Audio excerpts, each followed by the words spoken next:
जी मुझे हिसाब भेज दीजिएगा, फिर देख लेंगे। ओके ओके, अल्लाह हाफिज।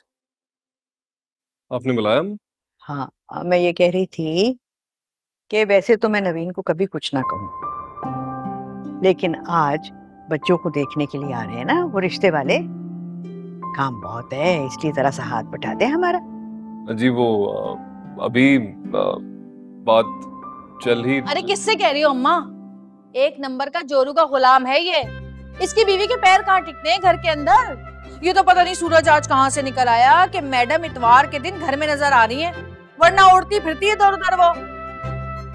अल्लाह बख्शे, ठीक कहती थी नानी बुग्गा, जिन औरतों को बाहर की हवा लग जाती है उनको घर का सुकून रास नहीं आता। हाँ, एक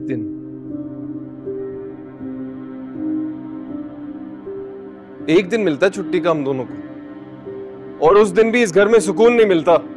देखा अम्मा, देखा कैसी जबान दराजी कर रहा है ये। मैं तुम्हें बता रही हूँ अम्मा, ये उस बिहारन की सिखाई हुई बोली बोल रहा है, वही इसको सिखाती है ये सब। और करो लव मैरिज, और लेकर आओ पढ़ी लिखी बहू। बच्चो, इका ऑल फॉल जबान हमारे लिए इस्तेमाल करती रहती हैं आप। एक बात हमारी कान खोल के सुन लीजिए, ये घर में दो ही जना है जो काम करता है, नौकरी पे जाता है, एक हम एक हमरे शौहर। अगर हम में से कोई एक भी घर में बैठ गया ने तो फाके लग जाएंगे आपके घर में। लेकिन आपको तो उल्टा फुल्टा बात बोलने का बीमारी है। सुन भाई बिहारन, पहली बात तो ये कि जिस दिन से तुम इस घर में ब्याह कर आई हो, मैं उस दिन से तुम्हें कह रही हूँ कि मुझे बच्चों ना बोला करो। अरे भाई, तुमसे कोई 1-1.5 साल छोटी ही होंगी मैं, ये तो चुईया जैसा मुंह है तुम्हारा, उम्र चोर हो इसलिए उम्र पता नहीं लगती। और दूसरी बात ये है कि ये अपनी कमाई की धौंस हम पर मत जमाया करो। हाँ, ये जो इतने बड़े घर में रहती हो ना, अल्लाह बख्शे, ये भी अच्छे वक्तों में दादा ने हमारे अब्बा मरहूम के नाम कर दिया था, वरना तुम लोग धक्के खा रहे होते इधर उधर। हाँ, और अब ये घर अम्मा का है, अगर अम्मा ने तुम लोगों को चलता कर दिया ना तो फिर किराए के घर के खर्चे इतने होंगे कि फाकों की नौबत तुम लोगों की आएगी। हाँ, बस खामोश हो जाओ, मेरी ही गलती है जो मैंने आज हाथ बटाने को कह दिया। अरे नहीं नहीं अम्मा, बोलिए ने, क्या करना है हम कर देंगे। हम ऐसा समझेंगे कि हम आज भी क्लिनिक में हैं, सबका खिदमत करने आए हैं। ए भाई, रहने दो, हम पर एहसान मत करो, कर दूंगी मैं सारे काम, तुम रहने दो। और ये इतने एक्शन किसको दिखा रही हो तुम क्लिनिक करके? बोल तो ऐसे रही हो जैसे क्लिनिक में डॉक्टर की असिस्टेंट नहीं बल्कि खुद डॉक्टर हो मैडम। या अल्लाह, वो कौन सा मनहूस घड़ी था, हम यहाँ भी आके आ गए। हमको ना आपसे बात करने का कौन शौक नहीं है। हाँ, तो मुझे भी कौन सा क्रेज है तुमसे बात करने का है। मुश्किल हो रहा है इस घर में रहना अब।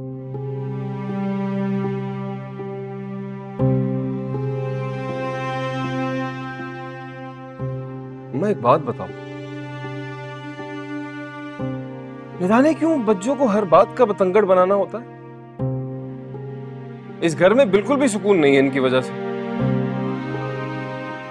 और लोगों को देखे अपने घर में कैसे सुकून से, मोहब्बत से, प्यार से मिलके रहते हैं, और एक ये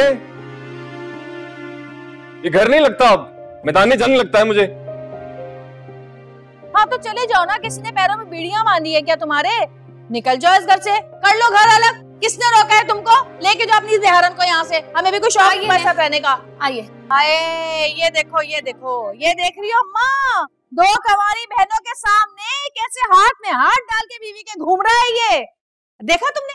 घर अलग करने की बात की तो कैसे दुम दबा के भागे दोनों मियाँ बीवी। बस मुसरत, खबरदार जो आज के बाद तूने एक लफ्ज भी ऐसा मुंह से निकाला तो। ये घर हम सबका है, और खास तौर पर मेरे बेटों का। तुम तो पराया धन हो, एक ना एक दिन अपने घर चली जाओगी, क्यों मेरे बेटों को मुझसे जुदा कर रही हो?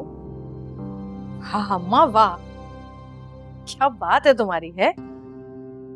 सारी जिंदगी घर के काम की चक्की में पिसी मुसर्रत, बीमार पड़ा कोई तो हॉस्पिटल में तीमारदारी के लिए गई मुसर्रत, बच्चे पैदा हुए किसी के तो अस्पतालों में धक्के खाए मुसर्रत, खुशियों में नाचे गाए काम करे मुसर्रत, हर दुख और खुशी की घड़ी में साथ खड़ी रहे तुम्हारे मुसर्रत। और जब बेटों की बात आई तो कैसे मुसर्रत को पराया धन कह के दूध से मक्खी की तरह निकाल के तुमने अलग कर दिया। वाह अम्मा वाह, ये इंसाफ है तुम्हारा है। याद रखना अम्मा, जब बिस्तरे मर्ग पे पड़ी होगी ना, एड़ियां रगड़ रही होगी, तो कोई बेटा काम नहीं आएगा। ये ये मुसरत ही होगी जो तुम्हारी खिदमतें कर रही होगी उस वक्त में भी। हाय अल्लाह, ये सिला मिलता है बेटियों को। देखो न जाने क्यों इस घर में पैदा हो गई मैं। भाई मुझे तो किसी वेस्टर्न कंट्री में पैदा होना चाहिए था, ऐसे बैकवर्ड लोगों में पैदा हो गई जो बेटों को बर्तर और बेटियों को कमतर समझते हैं। कोई बराबरी नहीं है इस घर में किसी की। अम्मा, बात कड़वी सही पर सच कहती मुझे।